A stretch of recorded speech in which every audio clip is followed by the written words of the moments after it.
What's up, everybody? What's up? Before we get started, like, comment, subscribe. So, let's go ahead and get on in this. So, the word for today is just remember no weapon forms against you will prosper. And so, you're going like, okay, then, no weapon. But check this out. Think about what you're possibly going through right now. And it doesn't seem like it's going to get any better. Like, what am I going to do? How am I going to get this stuff done? Like, I'm at my wits' end. So, what do I need to do? I mean, I've been working hard. It doesn't seem like it's not going anywhere. I've been praying hard. It seems like my prayer ain't getting, it doesn't seem like a breakthrough is coming through. I've been singing. I've been fasting. I've been doing all of these things. And it just doesn't, it seems like my circumstance is not changing. And that actually reminds me of Brother Job. You know what I'm saying? Like, Job was a righteous man. You know what I'm saying? Like, I mean, he had, in a sense, he had it all. You know, the house, the wife, the kids, the animals, had a whole bunch of animals. And he was a true believer of God. You know, he knew God woke him up this morning, started him on his way, and he knew how to acknowledge God. And the thing about it was, the enemy came in and said, "Hey, ain't nobody like really love you like that, God." And then God going like, "Boy, stop! I got my boy Job down there. That brother, he loves me. You know what I'm saying? Like, I know my children. Like, I know that one. Job, that boy right there, that boy belonged to me. He loved me." So, the enemy going like, well, hey, if you say he love you like how you say he love you, why don't you let me, why don't you let me put my paws on him? Let me tap him up a little bit and see if he's still gonna love you like how you say he gonna love you. So the Lord said, you know what? I'm gonna give you, I'm gonna let you do that, but you do not kill him. You don't kill him. But I'm gonna let you, tap on him a little bit. But my son, he loved me. So what happens? Job, he loses his wealth, in a sense, like the financial part. He lost his loved ones, and even his wife was like, he lost the finance part. He still like, you know what, Lord, hey, I still love you. I don't know what I did, but I know I still love you. You know what I'm saying? Lose his family. His wife started getting, talking the side of like, he did this, and you still gonna love him. Yeah, I'm still gonna do that.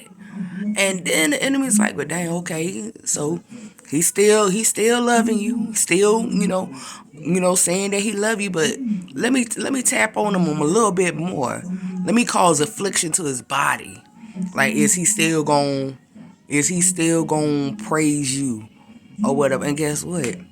My boy had them lumps up on him, had them lumps, and he was still praising God and giving God thanks. Because you got to think about it like this: if you go through, can you still have that same integrity that you gonna trust God and love God regardless of what's going on around you?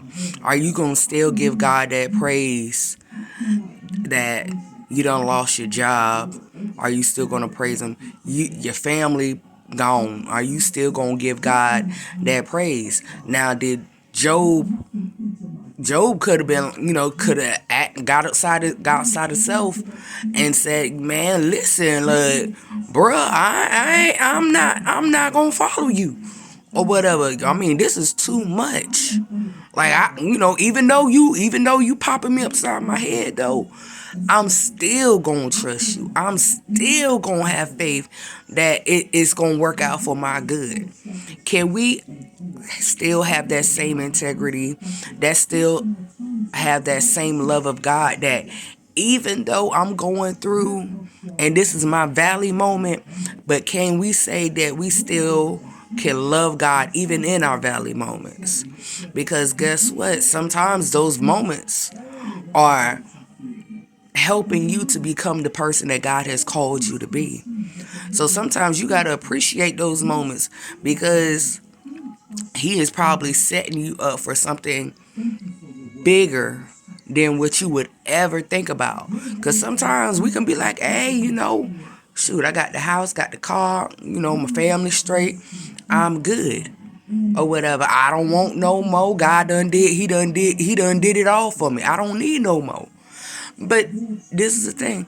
How can we tell God how we gonna tell God how to bless us?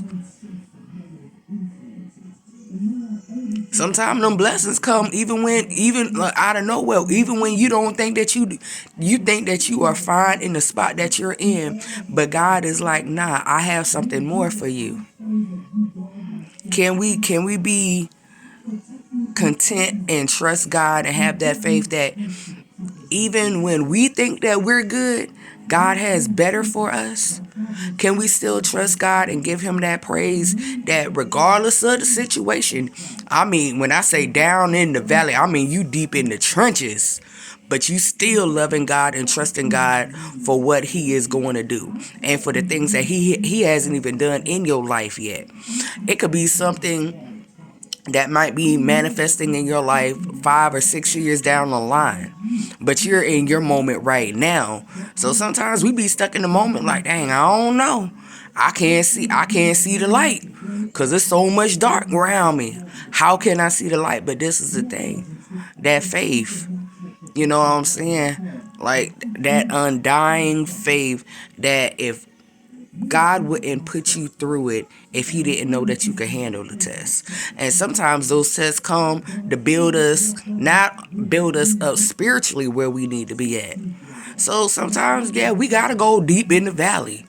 Do people really want to be in the valley? Nah, you don't want to be in the valley, but sometimes you got to be in that valley to appreciate what God is doing in your life. So when everything else falls around you, everything is not going good, you can think back on that moment, like when everything is good, and you decide that you want to get beside yourself, and then you can have that little reflecting moment and go like, you know what, let me pump my brakes, let me get my heart posture right, because God done brought me out of this valley, that I cannot forget how good he is to me.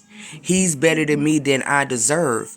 So, let's appreciate those valley moments, because it's only just building us to where we need to be at spiritually and what God has for us. You may not see it now, but he got something in the works for you. You just got to continue to hold on and have that faith. So, like I always say, I got two hands, and I thank God for the plan. Check you later.